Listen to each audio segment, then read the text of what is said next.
মৰমৰ ছাত্ৰ-ছাত্ৰীসকল, আজি আমি আলোচনা কৰিম তোমালোকৰ ষষ্ঠ শ্ৰেণীৰ সমাজ বিজ্ঞান পাঠ্যপুথিৰ পাঠ নং 3 ভূ অৱয়ব আৰু মানুহ পাঠটিৰ পাঠভিত্তিক প্ৰশ্নসমূহ অৰ্থাৎ অনুশীলনীৰ প্ৰশ্নসমূহ আলোচনা কৰিম। গতিকে ভিডিঅ'টো অকণো স্কিপ নকৰাকৈ শেষলৈকে চাবা।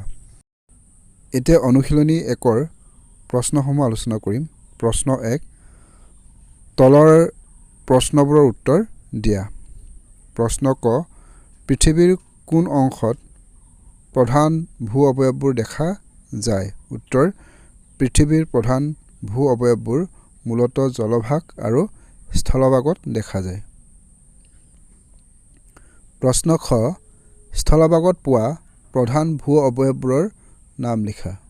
উত্তৰ, স্থলভাগত পোৱা প্ৰধান ভূ অৱয়ববোৰ হৈছে পৰ্বত পাহাৰ, মালভূমি, সমভূমি আৰু উপত্যকা। প্ৰশ্ন গ, পৰ্বত আৰু মালভূমিৰ মাজৰ পাৰ্থক্য উল্লেখ কৰা। উত্তৰ, পৰ্বতৰ লগত মালভূমিৰ পাৰ্থক্য হৈছে পৰ্বতত থিয় শিখৰ থাকে, আনহাতে মালভূমিত শিখৰৰ পৰিৱৰ্তে উপৰিভাগ বহল আৰু সমতল। প্ৰশ্ন ঘ, সমভূমি কেনেকৈ গঠিত হয়? উত্তৰ, নৈ, জান-জুৰিৰ বোৱতী পানীয়ে উচ্চ ভূমিৰ পৰা শিল, বালি, মাটি আদি উটুৱাই নি নিম্নভূমি অঞ্চলত জমা কৰে। যুগ যুগ ধৰি চলি থকা এনে কাৰ্যৰ ফলত উচ্চ ভূমিসমূহ ক্ষয়প্ৰাপ্ত হৈ সমভূমিৰ সৃষ্টি কৰে। প্ৰশ্ন ঙ, মালভূমি অঞ্চলৰ বৈশিষ্ট্য কি? উত্তৰ, মালভূমি অঞ্চলৰ বৈশিষ্ট্য হ'ল মালভূমিসমূহ খনিজ পদাৰ্থৰ ভঁৰাল। দ্বিতীয়তে, নিৰ্গত লাভাৰে গঠিত মালভূমি অঞ্চলত উৎকৃষ্ট কপাহ খেতি হয়। প্ৰশ্ন ছ, পাৰ্বত্য অঞ্চলত জনবসতি কিয় সেৰেঙা? উত্তৰ, পাৰ্বত্য অঞ্চলসমূহৰ উচ্চ ভূমিসমূহ সাধাৰণতে শিলাময় আৰু থিয় ঢালযুক্ত হয়।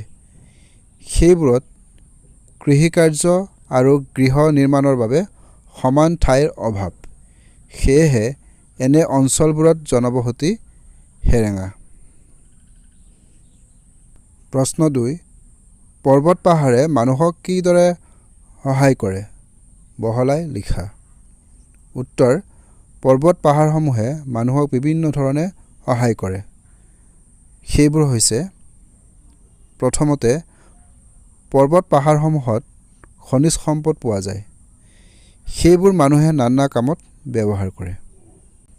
দ্বিতীয়তে, পৰ্বত পাহাৰৰ পৰা উৎপত্তি হোৱা নদীৰ পানীভাগ মানুহে বিভিন্ন কামত ব্যৱহাৰ কৰাৰ উপৰিও জলবিদ্যুৎ শক্তি উৎপাদনত সহায় কৰে।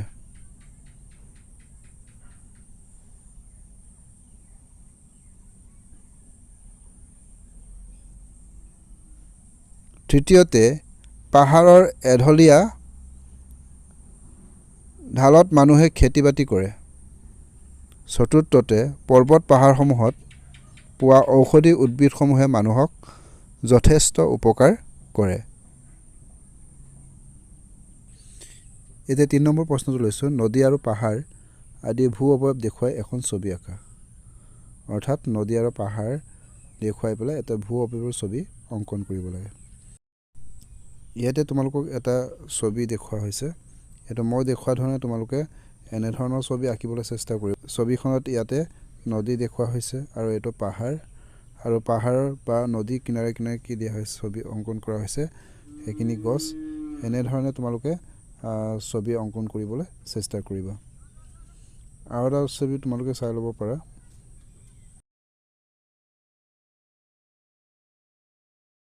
যিসকলে নতুনকৈ আমাৰ চেনেলটোলৈ আহিছে, চেনেলটো ছাবস্ক্ৰাইব কৰি দিবা আৰু সকলোৰে সুবিধা হোৱাকৈ তোমালোকৰ বন্ধু বান্ধৱীৰ লগত ভিডিঅ'টো শ্বেয়াৰ কৰিবা। ধন্যবাদ।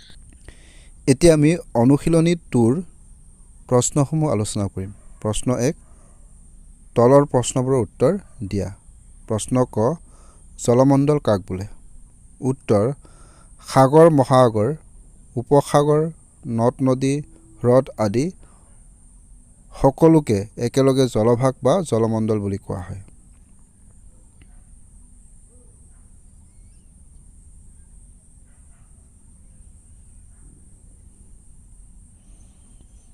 প্ৰশ্ন খ, পৃথিৱীৰ গভীৰতম অংশৰ নাম কি?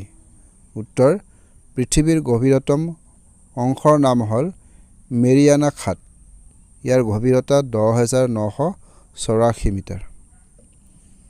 প্ৰশ্ন গ, সম্পূৰ্ণকৈ মহাদেশৰ মাজত অৱস্থিত এখন সাগৰৰ নাম লিখা।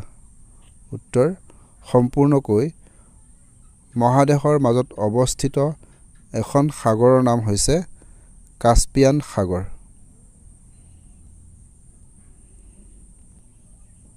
প্ৰশ্ন ঘ, নদীৰ উৎস বুলিলে কি বুজা?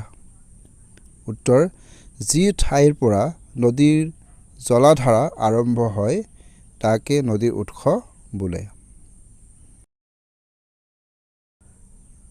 শাখা নৈ কি? Branch of river. উত্তৰ, এখন নদীৰ পৰা এভাগ জলধাৰা ওলাই গৈ সেই একেখন নদীতে পৰিলে তাক শাখা নৈ বা ব্ৰাঞ্চ অফ এ ৰিভাৰ বোলে।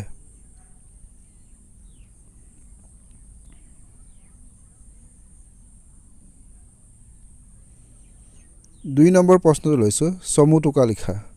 প্ৰশ্ন ক, সাগৰ, মহাসাগৰ। উত্তৰ, পৃথিৱীৰ উপৰিভাগত বিশাল পানীভাগৰ একোটা বৃহৎ খণ্ডক মহাসাগৰ বুলি কোৱা হয়। আমাৰ পৃথিৱীত 5খন মহাসাগৰ আছে। তাৰে ভিতৰত প্ৰশান্ত মহাসাগৰ পৃথিৱীৰ ভিতৰত বৃহত্তম আৰু গভীৰতম মহাসাগৰ। আনহাতে উত্তৰ মহাসাগৰ হৈছে পৃথিৱীৰ ভিতৰত ক্ষুদ্ৰতম মহাসাগৰ। প্ৰশ্ন খ, নদ নদী। উত্তৰ, ভূপৃষ্ঠত উচ্চভূমিৰ পৰা নিম্নভূমিলৈ বিশেষ পথেৰে প্ৰৱাহিত হৈ থকা জলাধাৰক নদী বুলি কোৱা হয়। সাধাৰণতে বৰষুণ, বৰফ গলা পানী আৰু ভূগৰ্ভৰ পৰা নিগৰি অহা পানীয়ে নৈৰ সৃষ্টি কৰে। নদীৰ উৎস পৰ্বত, পাহাৰ, মালভূমিৰ দৰে উচ্চভূমি হ'ব পাৰে।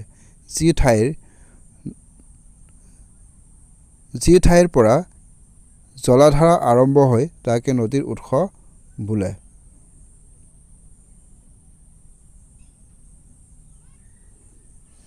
কোনো এখন নদীলৈ যিমান ঠাইৰ পৰা পানী আহে সেই গোটেইখিনি ঠাইকে নদীখনৰ অৱবাহিকা বুলি কোৱা হয়। আনহাতে এখন সৰু নৈ বৈ আহি এখন ডাঙৰ নদীত মিলিলে সৰু নৈখনক উপনৈ বুলি কোৱা হয়। গ, সিক্তভূমি বা আৰ্দ্ৰভূমি। উত্তৰ, নদীৰ উপত্যকা, পৰ্বত, পাহাৰ, মালভূমি আদিত সৰু ডাঙৰ জলাশয় দেখা যায়। সেইবোৰক আৰ্দ্ৰভূমি বা সিক্তভূমি ৱেটলেণ্ড বুলি কোৱা হয়। সাধাৰণতে যিকোনো নদী উপত্যকাৰ সমতল ভূমিবোৰত থকা জলাশয় যেনে বিল, জলা, দুৱা, হোলা পুখুৰী, দলনি, পিটনি আদি একোটা আৰ্দ্ৰভূমি। সাগৰৰ পাৰতো এনে আৰ্দ্ৰভূমি দেখা যায়। ঘ, হ্ৰদ, লেক। উত্তৰ, স্বাভাৱিকতে চাৰিওফালে স্থলভাগে আগুৰা জলভাগকে হ্ৰদ বা লেক বুলি কোৱা হয়। পৃথিৱীৰ বিভিন্ন ঠাইত বিভিন্ন আকৃতিৰ হ্ৰদ দেখা যায়। ৰাছিয়াৰ বৈকাল হ্ৰদ হ'ল পৃথিৱীৰ আটাইতকৈ গভীৰ। আকাৰত বিশাল হ্ৰদক সাগৰ বুলিও অভিহিত কৰা হয়। মণিপুৰৰ লকটক হ্ৰদক জৈৱ বৈচিত্ৰ্যৰ ক্ষেত্ৰত বৰ চহকী।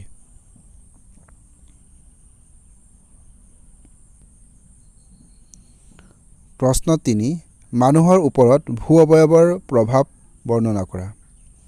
উত্তৰ ভূ অৱয়ৱে মানুহৰ বসতি, আৰ্থিক কাম-কাজ, বিচৰণ আদি বহু পৰিমাণে নিয়ন্ত্ৰণ কৰে।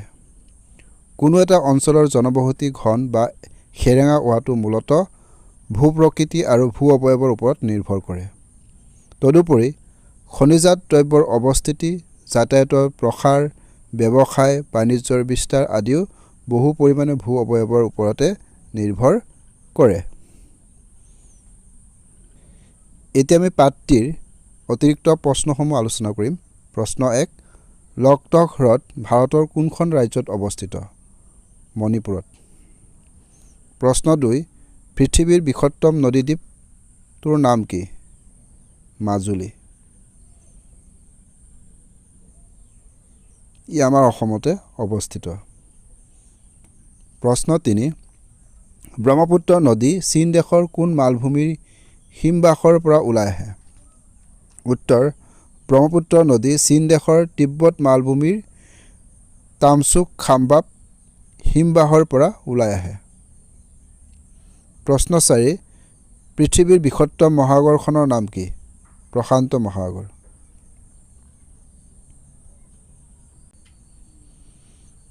প্ৰশ্ন 5 পৃথিৱীৰ আটাইতকৈ গভীৰ হ্ৰদখনৰ নাম কি? উত্তৰ ৰাছিয়াৰ বৈকাল। প্ৰশ্ন 6 পৃথিৱীৰ উপৰিভাগৰ শতকৰা কিমান শতাংশ ঠাই পানীয়ে আগুৰি আছে? উত্তৰ 71%। প্ৰশ্ন 7 মৰুভূমিত বেছিকৈ কেনে উদ্ভিদ দেখা পোৱা যায়? উত্তৰ মৰুভূমিত বেছিকৈ কাঁইটীয়া উদ্ভিদ দেখা পোৱা যায়। প্ৰশ্ন 8 ভাৰতৰ যিকোনো দুখন পাহাৰীয়া পৰ্যটন স্থলৰ নাম লিখা। উত্তৰ ভাৰতৰ যিকোনো দুখন পাহাৰীয়া পৰ্যটন স্থলৰ ঠাইৰ নাম হ'ল শ্বিলং আৰু চিমলা।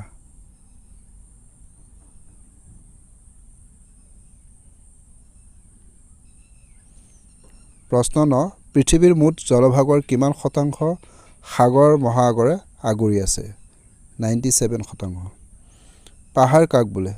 উত্তৰ তুলনামূলকভাৱে কম উচ্চতাৰ শিখৰযুক্ত উচ্চভূমিক পাহাৰ বুলি কোৱা হয়।